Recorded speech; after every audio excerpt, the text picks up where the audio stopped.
And so we're having a conversation, and I said, it sounds like your views are utilitarian as opposed to like deontological morality. And his response was something to the effect of, I don't know what that means. And then I'm like, okay, like Thanos, for instance. Like, let me bring this down to an analogy. Thanos in Avengers is a utilitarian. I will sacrifice half of the universe to save the other half, maximizing the amount of good. Deontological morality, you cannot take an immoral action, period. The idea that you would commit an immoral action against an individual is wrong. You can't cross that line. In doing so, he turned it into a meme saying, and then got all of his people to start tweeting at me nonstop because they didn't understand this, and I tried to relate to them. They insulted me for it. I'm like, that's what Sam Seder does. In this one, Patrick Bet David and Tim Pool have a conversation over why Sam Seder has been basically blacklisted from all of the top content creators' channels. And I'm curious to find out why, because Tim Pool claims regularly that leftists don't like to come on his channel because when they're fact-checked, especially live, they don't respond in a way that would be appealing to their own audience. Because I know Patrick Bet David had Sam Seder on his PBD podcast over at Valuetainment. And as a person who would love the opportunity to get these types of invites to have conversations with the people that inspired me to start this channel, I'm curious to find out what it is that Tim Pool has to say about Sam Seder so that I can maybe avoid doing some of the things that Sam Seder does that has gotten him blacklisted from so many of the top podcast channels. And frankly, I don't know Sam Seder because he doesn't go on any of the podcasts that I've watched besides the PBD podcast, and I wasn't impressed. So you know what? Let's just go ahead and get her started. Sam Seder wants to come on, but I think he's one of the most disingenuous human beings in the space. So, like, I think you should still have him on. Well, I invited him, and then he used it against us as a weapon. So he's cut off. Got it. And okay. he's also, I can tell you this. I love saying this, by the way. There are some other high-profile podcasts that have completely boycotted him, and he's like complained about this, not understanding why, and I know why. But he's considered widely in the space to be. I mean, it's kind of stupid to say, but Grifter. We've heard similar things. I'll leave it at that. I'll tell you the story. I tweeted, hey, we often invite leftist guests on our show, and they just don't come on. So he responded, I'll come on the show. I tweeted something like, it's live in studio. We'll cover your costs, travel and accommodation. When works for you. He says, how's the 13th? I say, that works perfectly. He says, okay. I was like, we'll DM you. Immediately DM him, and he says, I'm not coming on your show. And then I was like, okay. Then he goes on his show and makes a claim against me. Or he starts tweeting about me and trying to back out or something like that, turning it into some grift where he could rally his audience. You know what he did? The Majority Report took the song we released, Only Ever Wanted, and ran it through a filter to make it sound bad, and then made fun of us for having bad music. Like, the dude legit is fake. And it wasn't him personally, it was his people who put a filter on our song to make it sound bad. But like, that's a really good example of what you get when you watch someone like Sam Seder. Listen, we've had a lot of people on. We had a Roland Martin on here 4 months ago, which was an incredible conversation, back and forth nonstop the entire time. It was uncomfortable from the second to the last second, literally. But it was one of my favorite conversations of the year. And we get, every time you have somebody on, people will text you and say, oh, I cannot believe you're having that person. This person's this. I've never had anybody on that I got that many text messages as Sam Seder, and I don't know why. People and negative, not good. So I will say, in terms of media industry stuff, I don't want to put anybody on the spot. I'll just say, and Sam will probably hear this, there are high-profile producers and media people who have told me explicitly he's blacklisted. Because why though? Because there was this period where I can speak in one circumstance. Yeah. There was a period where he made a ridiculous amount of videos about Dave Rubin, and it got really creepy, I guess. I don't know a lot about it. I don't know how many videos he made, but there was a period where people were just like, this guy's got a weird grift going on where he just tries to do drama. And the perspective, I suppose, was, look what happened to me. When I said, hey, come on the show, he turns it into drama for his audience. Look what happens when we released a song called Only Ever Wanted, and then his people ran it through this weird filter so it sounded awful, and they mocked us and insulted us. Like, that's the fake. That's my experience. I can only imagine that many others had a very, are these all Majority Report Rubin clips? Yeah, and it just keeps going and going and going. He's obsessed with them. Let me ask you this, to use the metaphor that Milo Yiannopoulos, we're still talking about him, he's getting names.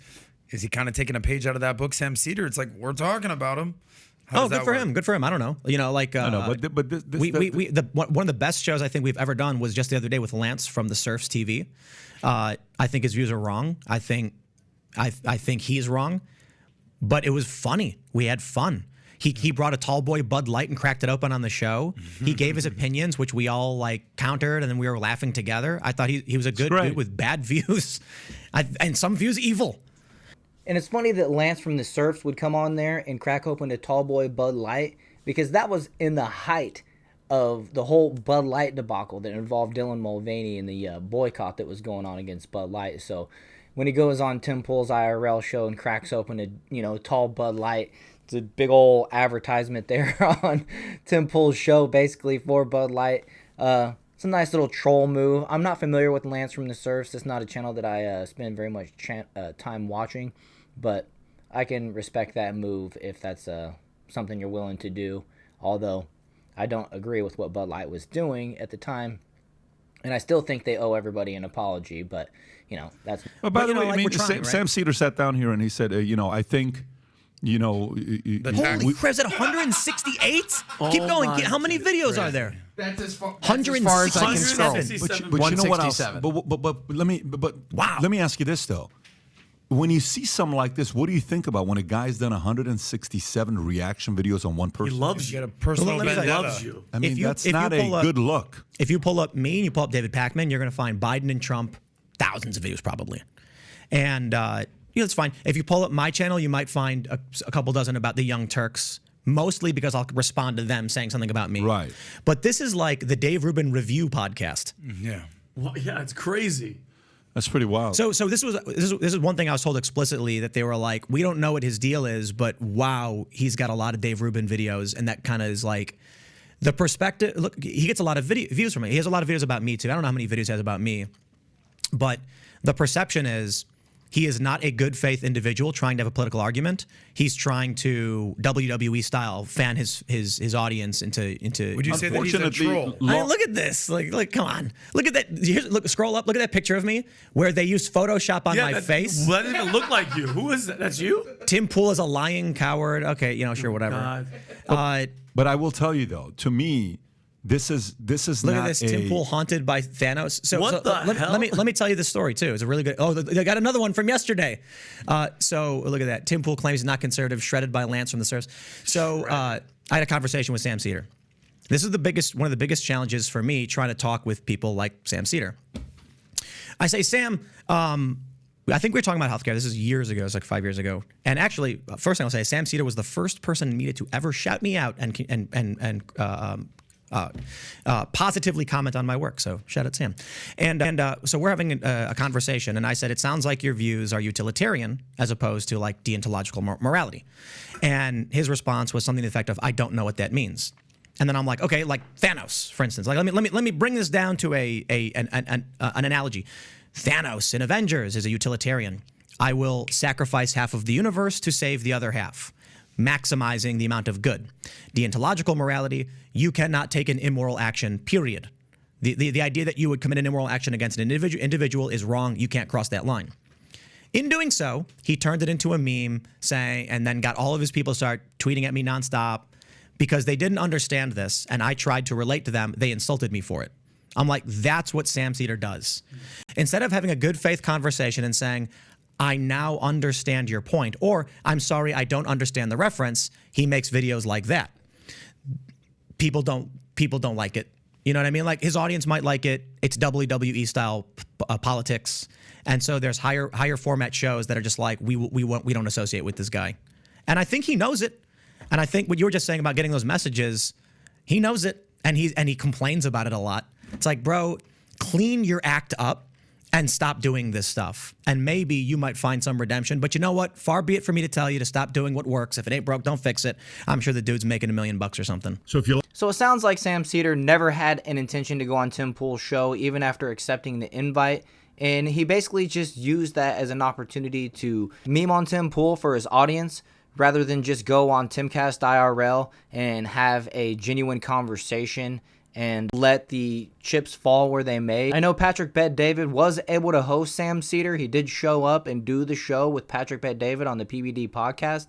And I can only speculate as to why he wouldn't show up to Timcast IRL to have a conversation with Tim Pool. Maybe one day he will accept that invite to go on the Timcast IRL show, and we'll get to see Tim Pool and him go head-to-head. I think that would be interesting. I think it's something that he should do, but I don't think he will. Anyways, hope you guys enjoyed this one. If you did, make sure to hit that like button, subscribe to the channel, and I'll see you guys in the next one.